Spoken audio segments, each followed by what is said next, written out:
তোমার মেধা দুর্বল, পারে না। আল্লাহ বলেন আমি পবিত্র, তোমার ধারণা থেকে আমি পাক, আমার দ্বারা সম্ভব। আমি মুহাম্মাদের নিছি, অতএব আমি কেন পারবো না? আমি আদমরে জান্নাত থেকে জমিনে পাঠায় দিছি, তাহলে মুহাম্মাদের কেন জমিন থেকে আরশে নিতে পারবো না? আমি ইউনুস নবীরে মাছের পেটে ঢুকাইয়া আবার বের করে দিলাম, আমি ওটা পারলে এটা কেন পারবো না? আমি আল্লাহ ঈসা নবীরে দ্বিতীয় আসমানে নিয়ে আসছি জমিন থেকে, আবার কিয়ামতের আগে প্রথম কিবলা বাইতুল মাকদিসে আবার পাঠায় দিব। আমি এটা পারলে আমার মুহাম্মদের কেন পারবো না? আরো বেশি পারবো, কারণ ঈসা নবীরে যেই ভালোবাসি সেই ভালোবাসার মুহাম্মদের ভালোবাসা এক না। মুহাম্মদ আমার বন্ধু, ঈসা নবী আমার বন্ধু, ইব্রাহিম আমার বন্ধু, নূহ নবী আমার বন্ধু, সুলাইমান আমার বন্ধু। সব নবীরা আমি আল্লাহ তাআলার আশিক, আমি আল্লাহ নিজে শুধু মুহাম্মদের আশিক। ইমামুল আউয়ালিন আল আখিরিন বাহরে সাদকা রাহমাতাল লিল আলামিন সাইয়্যিদুল কাউনাইন খাতমুল মুরসালিন আখিরামত বুদে ফখরুল আউয়ালিন। মেরাজ সম্পর্কে কিছু আলোচনা করব, যদি আপনাদের ধৈর্য হয়। না হয় মাঝখান দিয়ে লাইন কেটে দিয়ে দোয়া করে দিল। আল্লাহ সবাইকে কবুল করেন। ভূমিকা স্বরূপ বর্তমানে আরবি মাস কি মাস? সামনে শাবান, এরপরে রমাজান। রজব মাস আসলে আমরা বক্তারা, ইমাম সাহেবরা মেরাজের বয়ান করি, এবং অনেকের ধারণা মেরাজের কারণে রজবের সম্মান বেড়ে গেছে। মুসলমান হিসেবে আরবি মাসের নামগুলো অন্তত মনে রাখা ওয়াজিবে কিফায়া। মুসলমান হিসেবে আরবি মাসের নাম মনে রাখবে দূরের কথা, বাঙালি হিসেবে বাংলা মাসের নামই জানে না। আরো আশ্চর্য হলো, যেই বাংলা ভাষার জন্য জীবন দিল 4 যুবক, সেই দিনটাকেও স্মরণ করে বাংলা বাদ দিয়া। কি দিয়া স্মরণ করে বলেন তো? এরা কি 21শে ফেব্রুয়ারি বলার জন্য জীবন দিছিল? জাগা, ওদিকের চিন্তা করে লাভ নেই। তো মুসলমান হিসেবে আরবি মাসের নামগুলো জানা খুব দরকার। তবে বাঙালি চালাক তো, যেই মাসে মোটামুটি খাওন টাউন আছে ওটি মোটামুটি মনে থাকে। যেমন সামনে শবে বরাত আসতেছে, এক খাওন, আবার এই মেরাজের আর এক খাওন। রমজানে তো খাওন কোনো টেনশনই নাই, রোজা না রাখলেও ইফতারি মিস যায় না। এরকম কিছু বেরোজাদার আছে না?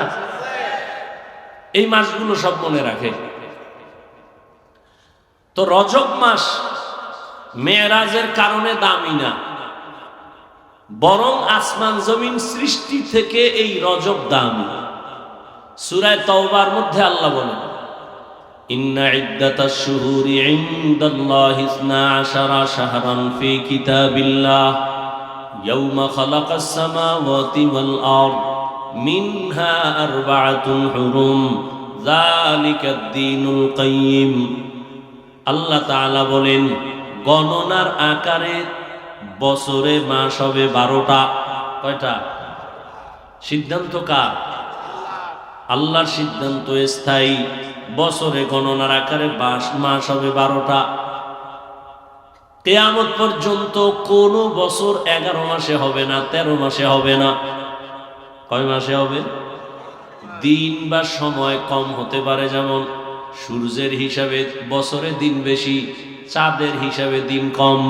প্রতি বছর চাঁদের বছরে 10 দিন হাতে থেকে যায়, কিন্তু মাস হবে 12টা। 13 মাসেও হবে না, 11 মাসেও কোনো বছর হবে না। আল্লাহ বলেন, এই সিদ্ধান্ত আমি করলাম, এবং এই 12 মাসের মধ্যে 4 মাস বড় দামি। কয় মাস? অন্য মাসও দামি, তবে এই 4 মাস আরো বড় গুরুত্বপূর্ণ। হজের মাস, হজের আগের মাস, হজের পরের মাস, আর এখন রজব, জিলকাদা, জুলহিজ্জা, মুহররম আর রজব। আল্লাহ বলেন, এই সিদ্ধান্ত কোন দিন করলাম? ইয়াউমা খালাকাস সামাওয়াতি ওয়াল আরদ, আসমান ও জমিন আমি যেদিন সৃষ্টি করেছি ওই দিন আমি সিদ্ধান্ত নিয়া কলমকে বললাম লৌহে মাহফুজে লিখে দাও। আসমান জমিন সৃষ্টির দিন আল্লাহ তাআলা লিখে দিয়েছেন লৌহে মাহফুজে যে 4 মাস বড় দামি, এর মধ্যে রজব আছে না নাই? ইহুদিরাও নবীজি আসার আগে এই মাসগুলোকে সম্মান করতেন, খ্রিস্টানরাও করত। এই মাসগুলোতে যুদ্ধ নিষেধ, বিগ্রহ নিষেধ, ঝগড়া নিষেধ। রহমতের নবী আসার পর যদিও সে যুদ্ধ নিষেধের আর হুকুম রহিত হয়ে গেল, আর বলবৎ নাই, কিন্তু মর্যাদা মোটেও কমে নাই।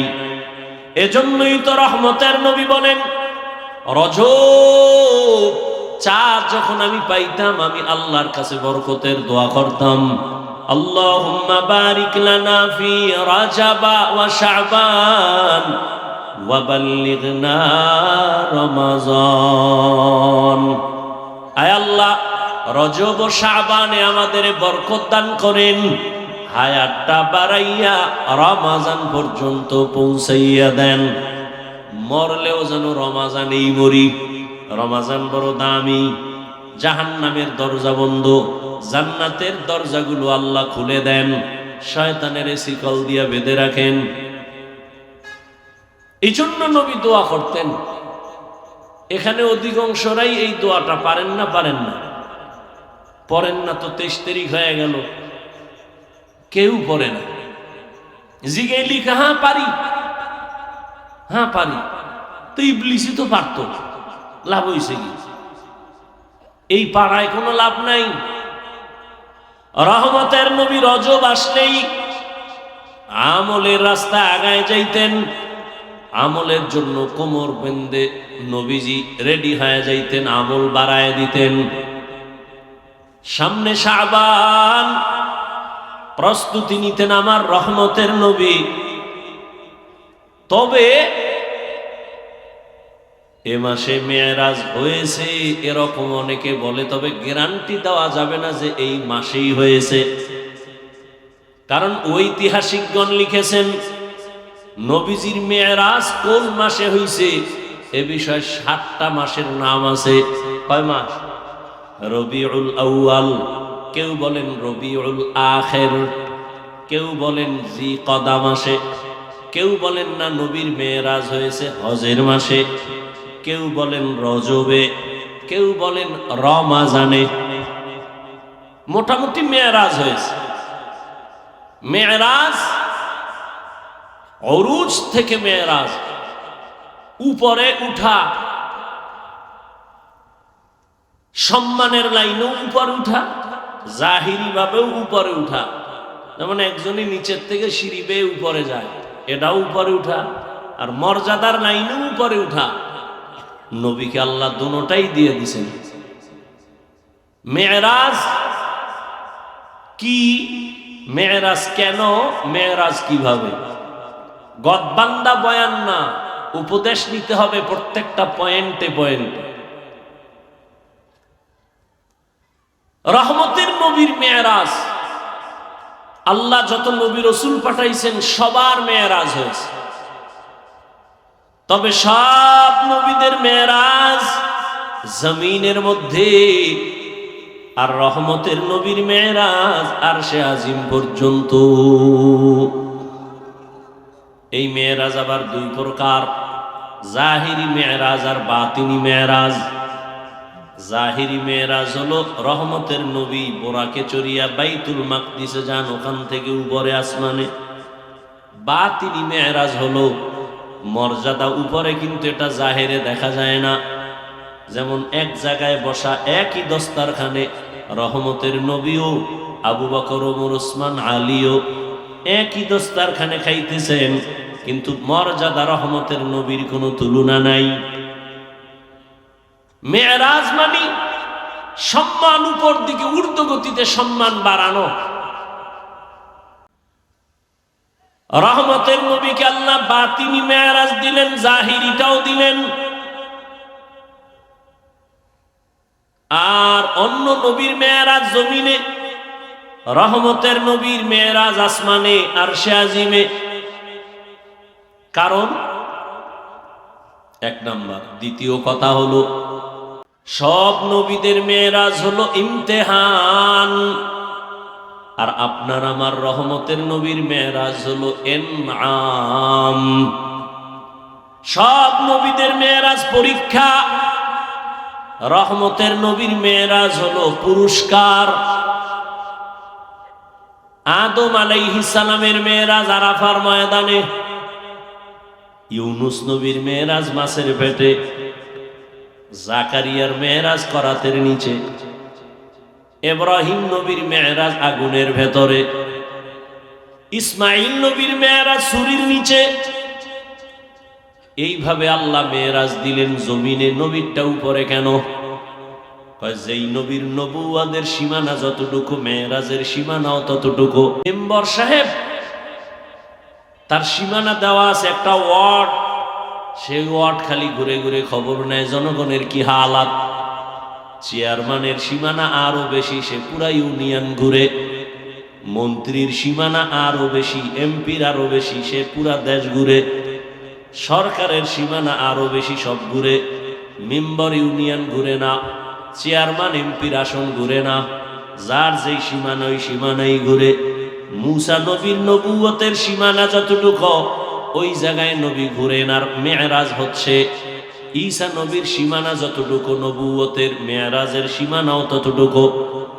রহমতের নবীর নবুয়তের সীমানা আরশে আজিম পর্যন্ত, মেরাজ আরশে আজিম পর্যন্ত। मेराज के हमारा नबी सबअ समावात, मेराज के हमारा नबी सबअ समावात, नहीं भूला वहा नबी हम गुनहगार उम्मत, नहीं भूला वहा नबी हम गुनहगार उम्मत। নবীজির মেরাজ আল্লাহ পাক রাতের বেলা করাইলেন। রহমতের নবী রাতের বেলা মেরাজ হলো, তাও পুরা রাত না, সামান্য সময়। অন্য নবীর মেরাজ বলছিলাম পরীক্ষা, আর নবীর মেরাজ হলো পুরস্কার। আমাদের মাদ্রাসার ছাত্রদের মধ্যে একটা ছাত্র পরীক্ষা দিয়া যে পুরস্কার পায়, তার তো পরীক্ষা হবেই। পরীক্ষায় উত্তীর্ণ হলেই তো তার পুরস্কার। ছাত্র যখন উত্তীর্ণ হইতে হইতে পুরা দেশের মধ্যে এক, স্কুলের একটা ছেলে পুরা স্কুল না দেশের মধ্যে নাম্বার 1, পোস্টারিং করে, মাইকিং করে, প্যান্ডেল করে, মানুষজন ডাক দেয়, আমগো স্কুলের ছেলেটা সারা বাংলাদেশে 1, মাদ্রাসার ছেলেটা 1, পুরস্কার দিব, লোকজন জমাও, মিষ্টি বিতরণ করো, মাইক লাগাও। মুসা নবীর মেরাজের মাইক নাই, ঈসা নবীর মেরাজের মাইক নাই। আমার নবীকে আল্লাহ পুরস্কার দিবেন। আল্লাহ তাআলা সব নবী রাসূলদের এলান করায় দিলেন, বাইতুল মাকদিসে হাজির হও, রহমতের নবী সেখানে আসবেন, আমি আল্লাহ সেখান থেকে উপরে নিয়া পুরস্কার দেওয়ার জন্য রেডি করতেছি। রহমতের নবীর আল্লাহ পাক পুরস্কার দেওয়ার জন্য রেডি করাইলেন। এখন অনেকে এখনো ১৫০০ বছর পরে বহু বেঈমান আর নাস্তিক নবীর মেরাজকে এখনো বিশ্বাস করে না। বলে স্বপ্ন যোগে হইছে, রুহের জগতে হয়েছে, সশরীরে হয় নাই। এখনো বহু নাস্তিক বেঈমানরা নিয়ে কথা বলে। আল্লাহ তাআলা বলেন সুবহান, পবিত্র সত্তা আল্লাহ। আল্লাহ তো সবসময় পবিত্র, আবার কেন পবিত্র বললেন? পবিত্র বলার কারণ মানুষের ধারণা থাকতে পারে উল্টা পাল্টা। এই অল্প সময় নবীকে আসমান পর্যন্ত কেমনে নিলেন, নবী কেমনে গেলেন, গিয়া আবার চলে আসলেন। এখানে একটা কথা আমাদের ভুল, নবী যান নাই, আসেন নাই, আল্লাহ নিয়েছেন। নবী মেরাজে গেছেন না আল্লাহ নিছেন? আল্লাহ নিছেন, তা আল্লাহ নিছেন বললে আর ভেজাল নেই। কেন? আল্লাহ তো বলেন আমি সুবহান, আমি তো পবিত্র। তোমাদের হাজারো প্রশ্ন আছে, কেন তোমার মেধা দুর্বল? আমি আল্লাহ তো কোনো দুর্বলতার মধ্যে নাই। তোমার দুর্বলতার জন্য তুমি খানা খাও, খাওয়ার পরে আবার তুমি ঘুমাও। আমি আল্লাহর লা তাখুযুহু সিনাতুন ওয়ালা নাওম, আমি আল্লাহর ঘুম নাই, তন্দ্রাও নাই, আমার মধ্যে কোনো দুর্বলতা নাই। তোমার মেধা দুর্বল, আমি সব দুর্বলতা থেকে পাক। তোমার যত দুর্বলের ধারণা সব থেকে আমি পবিত্র। তুমি বলবে এটা হবে না, আমার পবিত্র সত্তার কথা আমি হবে, আমি যা বলবো তাই হবে। তুমি বুঝো না, সেটা তোমার দুর্বলতা। হাজী সাহেবরা 100 বছর আগে এদেশ থেকে হজে যাইতো। দুই একজনের জানা থাকলে বলেন কেমনে যাইতো? বিমানে, হেঁটে যাইতো, কেউ জাহাজে। রোজার ঈদের পরে রওনা, 2.5 মাস লাগতো যাইতে। কয় মাস? কথার কথা, ওই সময় যদি আল্লাহ আমারে পাঠাইতেন আর আমি একটা টাটকা বয়ান দিয়ে বলতাম 2.5 মাস লাগবে কেন? সকালে রওনা দিব, জোহরের নামাজ বাইতুল্লাহ গিয়া পড়বো 6 ঘন্টা। কি ভিডাটা আমারে ফিটাই তুই সময়। আর কাফের বলনেওয়ালা মুফতি সাহেবরা কিভাবে কাফের বলতো, কিন্তু এখন তো বাস্তবে তাই হইল। কথা বলেন না কেন? ওই সময় যদি 1000 কোরআন মাথায় লইয়া কসম খায় বলতাম 2.5 মাসের সফর আমি 6 ঘন্টায় করব, বলে বেঈমান হয়ে যাবো। তারপর কোরআনের কসমও মানতাম না। কিন্তু আল্লাহ দেখায় দিলেন 2.5 মাসের সফর মাত্র কয় ঘন্টা জানি না, দেখতে পারবো কিনা, আরো আরো আপডেট হবে। মনে হয় যেন চোখের পলকে বাইতুল্লাহ চলে যাবে। আল্লাহ এমন পারে না? পারে না? সুবহান। তোমার মেধা দুর্বল, পারে না। আল্লাহ বলেন আমি পবিত্র, তোমার ধারণা থেকে আমি পাক, আমার দ্বারা সম্ভব। আমি মুহাম্মাদের নিছি, অতএব আমি কেন পারবো না? আমি আদমরে জান্নাত থেকে জমিনে পাঠায় দিছি, তাহলে মুহাম্মাদের কেন জমিন থেকে আরশে নিতে পারবো না? আমি ইউনুস নবীরে মাছের পেটে ঢুকাইয়া আবার বের করে দিলাম, আমি ওটা পারলে এটা কেন পারবো না? আমি আল্লাহ ঈসা নবীরে দ্বিতীয় আসমানে নিয়ে আসছি জমিন থেকে, আবার কিয়ামতের আগে প্রথম কিবলা বাইতুল মাকদিসে আবার পাঠায় দিব। আমি এটা পারলে আমার মুহাম্মদের কেন পারবো না? আরো বেশি পারবো, কারণ ঈসা নবীরে যেই ভালোবাসি সেই ভালোবাসার মুহাম্মদের ভালোবাসা এক না। মুহাম্মদ আমার বন্ধু, ঈসা নবী আমার বন্ধু, ইব্রাহিম আমার বন্ধু, নূহ নবী আমার বন্ধু, সুলাইমান আমার বন্ধু। সব নবীরা আমি আল্লাহ তাআলার আশিক, আর আমি আল্লাহ নিজে শুধু মুহাম্মদের আশিক। ইমামুল আউয়ালিন আল আখিরিন বাহরে সাদকা রাহমাতাল লিল আলামিন সাইয়্যিদুল কাউনাইন খাতমুল মুরসালিন আখির আমদ বুদে ফখরুল আউয়ালিন। কিলা মান আবা, সাহাবায়ে কেরামদের থেকে কেউ প্রশ্ন করলেন, হে আল্লাহর রাসূল, আপনাকে মানে না বা অস্বীকার করে তারা কারা? ক্বালা মান আতাআনি দাখালাল জান্নাহ, নবী বললেন যে আমার অনুসরণ করে সে জান্নাতি। ওমান আসানি ফাকাদ আবা, যে আমার বিরোধিতা করে সে আমাকে অস্বীকারকারী হিসাবে জাহান্নামে যাবে। 2 মিনিট থেকে 3 মিনিট হাদিসের একটু সংক্ষিপ্ত ব্যাখ্যা আমরা শুনি। নবীজি বলছেন পৃথিবীর সমস্ত মানুষ বা উম্মত জান্নাতে যাবে, কিন্তু যারা আমি মুহাম্মদকে মানে না বা অস্বীকার করে তারা জান্নাতে, কথা বলতে হবে, জান্নাতে যাবে না। কত মানুষ কথা বলতে চায় কিন্তু আল্লাহ জবান থেকে আওয়াজ দেন নাই, বলতে পারে না, আফসুস করে, কান্না করে। আর কিছু মানুষকে আল্লাহ কথা বলার তৌফিক দিছেন, যেখানে লাগে সেখানে বলে না, যেখানে লাগে না হুদা বক বক করবো, বয়ে বয়ে, কোনো কামে লাগে না, এরপরও কথা বলবো। কিছু মানুষ আছে না, সারা দিন রাত্র কোনো কাম নাই, চায়ের দোকানে বয়ে খালি গল্প চাপাবাজি করবে আর ফ্রি চা খাই। আওয়ামী লীগের একজনারে দেখলে কইব যে কোনো ভয় নাই, বিএনপি আর জীবনে দাঁড়াইতে পারবে। তো আওয়ামী লীগের লোক চিন্তা করবে এই দোয়াটা তো আর কেউ করে নাই, এর একটা ফ্রি চা দাও, বাস খালি এক কাপ চা খেয়ে বয়ে দিল। পরক্ষণে বিএনপির একটারে যখন পাইছে, হেরে একটু পাম দিল, কয় যে নৌকা তলায় গেছে আর কেয়ামতের আগে আর সূর্যও দেখবে না। বিএনপির লোক খুশি হয়ে কয় চা দিস না, রুডিও দে। এইরকম সাফাবাজি কইরা চায়ের দোকানে মোটামুটি সকাল থেকে সন্ধ্যা পর্যন্ত 20-30 কাপ চা খায়, 1 টাকাও লাগে না। এইরকম চাপাবাজি করতে করতে করতে করতে যে হ্যারি একটা চাপাবাজি কইরা চা খাইতেছে। তো আস্তে আস্তে একজন শিক্ষিত মানুষ হয়ে বসে, এবার কয় স্যার আপনার বাড়ি কোন জায়গায়? কয় আমার বাড়ি নোয়াখালী। কথার কথা, আচ্ছা নোয়াখালীর আবার বেজার হইল, আমারটাই কই বরিশাল। বরিশাল বাড়ি। স্যার আমার চিনেননি? না তো। আমি সৌদি আরবে 4 বছর ছিলাম, কাতারে ছিলাম, কুয়েতে ছিলাম। স্যারের এত কিছু যে চাপাবাজি করতেছে, সে শিক্ষিত লোকটা চায়ের অর্ডার দেয় না। স্যারে জিজ্ঞাসা করলো তো আপনি এত দেশ ঘুরলেন, মতো আপনার ভূগোল সম্পর্কে অনেক অভিজ্ঞতা আছে? কয় না, হ্যাঁ 3 বছর ছিলাম।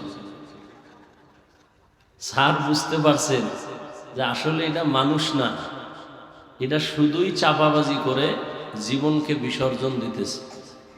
তো যেখানে কথার প্রয়োজন সেখানে কথা বলে না, মসজিদে নিষেধ, হ্যাঁ কথা বলে। এরকম কিছু মানুষ আমাদের সমাজে আছে না নাই? নিজের ভুল দেখে না, অন্যের ভুল লয়া দৌড়ায়। আছে না নাই? কয় ভাই দাওয়াত, কা আলহামদুলিল্লাহ। কয় আপনার বাড়ি? কয় নাউজুবিল্লাহ। অতএব জবান খুলেন, নবী বললেন সব উম্মত জান্নাতে যাবে, কিন্তু যারা আমি মুহাম্মদকে অস্বীকার করে তারা জান্নাতে যাবে না। এবার খেয়াল করবেন, এখন যেটা বলতেছি, সাহাবায়ে কেরাম প্রশ্ন করলেন, ইয়া রাসূলুল্লাহ আপনাকে অস্বীকার করে তারা কারা? নবীজি জবাবটা ডাইরেক্ট না দিয়া মোহাব্বতের একটা আওয়াজ দিলেন, মান আতাআনি দাখালাল জান্নাহ। সাহাবাদের প্রশ্ন, নবী আপনাকে অস্বীকার করে তারা কারা? নবী জবাব না দিয়ে নবী বললেন, যে আমার অনুসরণ করবে সে জান্নাতি। যে আমার অনুসরণ করবে সে কি? কি বুঝলাম? যে নবীর অনুসরণ করে সে জান্নাতি, তার মানে সে নবী মানে, সে নবী মানে। আচ্ছা এবার আপনারা বলেন, যে ব্যক্তি নবীর অনুসরণ করে সে জান্নাতে যাবে, বিপরীত কথা কি দাঁড়ায় বলেন? যে নবীর অনুসরণ করে না সে জান্নাতে না, কিন্তু নবী এ কথা বলেন নাই। খুব খেয়াল করেন, সাহাবাদের প্রশ্ন হলো নবী আপনাকে মানে না, অস্বীকার করে তারা কারা? নবী জবাব দেওয়ার আগে বললেন, যারা আমার অনুসরণ করে তারা জান্নাতে যাবে। বিপরীত কথা আসে, যারা অনুসরণ করে না তারা জাহান্নামে। নবী এ কথা বলেন নাই যে যারা আমার অনুসরণ করে না তারা জাহান্নামে যাবে, নবী এ কথা বলেন নাই। নবী কি বলছেন? ওমান আসানি ফাকাদ আবা, যে আমার বিরোধিতা করে সে জাহান্নামে যাবে। কি বুঝলাম? যারা নবীর আদর্শ মতো চলে না তারা 2 দল। কয় দল? এক দল দরদি আর এক দল বিরোধী। ভিন্ন শব্দে বলা যায় এক দল আগ্রহী আর এক দল বিদ্রোহী। আরো স্পষ্ট ভাবে বলি, ধরে নেন কথার কথা, ডান দিক থেকে প্যান্ডেলের একটা যুবককে জিজ্ঞাসা করলাম, এই যুবক, নবীর আদর্শের দাড়ি রাখো না কেন, নামাজ পড়ো না কেন? যুবক বলে, হুজুর দরকার, নবীর আদর্শে নামাজ পড়া দরকার, দাড়ি রাখা দরকার, চেষ্টা করি পারি না, দোয়া করেন ইনশাআল্লাহ চেষ্টা করব। কি বুঝলেন? সে দরদি না বিরোধী? বিদ্রোহী না আগ্রহী? আচ্ছা বাম দিক থেকে একজনকে জিজ্ঞাসা করলাম, এই যুবক, নবীজির আদর্শে দাড়ি রাখো না কেন, নামাজ পড়ো না কেন? যুবক আমার কথা শেষ না হতেই বলল, দাড়ি না রাখলে অসুবিধা কি, নামাজ না পড়লে অসুবিধা কি? কি বুঝলেন? দরদি না বিরোধী? আগ্রহী না বিদ্রোহী? রসুলের আদর্শ মানার ক্ষেত্রে বিদ্রোহীর আর এক নাম তাজা বেঈমান। খুব কঠিন কথা, কিন্তু দোনোজনই দাড়ি নেই, একজন আগ্রহী আর একজন বিদ্রোহী। আগ্রহী মুমিন, বিদ্রোহী বেঈমান। এই জন্য একজন দাড়ি রাখে না, তাকে গালি দেওয়া আগে বুঝতে হবে সে কি আগ্রহী না বিদ্রোহী। যদি আগ্রহী হয় মুমিন, দাড়ি না রাখলেও মুমিন, আর বিদ্রোহী দাড়ি রাখলেও বেঈমান। খুব কঠিন কথা কিন্তু। যে ব্যক্তি দাড়ি রাখে না আর একজন দাড়ি পছন্দ করে না, দুইজন সমান। যে দাড়ি রাখে না সে মুমিন, যে দাড়ি পছন্দ করে না সে বেঈমান। যে নামাজ পড়ে না সে মুমিন, যে নামাজকে পছন্দ করে না সে বেঈমান। যে ইসলামের রাজনীতি করে না সে মুমিন, আর একজনে ইসলামের রাজনীতি পছন্দ করে না, বেঈমান। খুব কঠিন কিন্তু, আল্লাহ বুঝার তৌফিক দান করেন। তাহলে যে নামাজ পড়ে না তাকে গালি দেওয়া, যে নামাজ পছন্দ করে না তাকে ছাড় দেওয়া যাবে না, সুযোগ পেলেই জুতার বাড়ি। যে দাড়ি রাখে না তাকে গালি দেওয়া, যে দাড়ি পছন্দ করে না তাকে ছাড় দেওয়া। হ্যাঁ, যে ইসলামের রাজনীতি করে না তাকে গালি দেওয়া, যে কোরআনের আইনের রাজনীতি পছন্দ করে না তাকে ছাড় দেওয়া। ব্যবধান আছে না নাই? একজন মুমিন আর একজন বেঈমান। নামাজ পড়া কার হুকুম?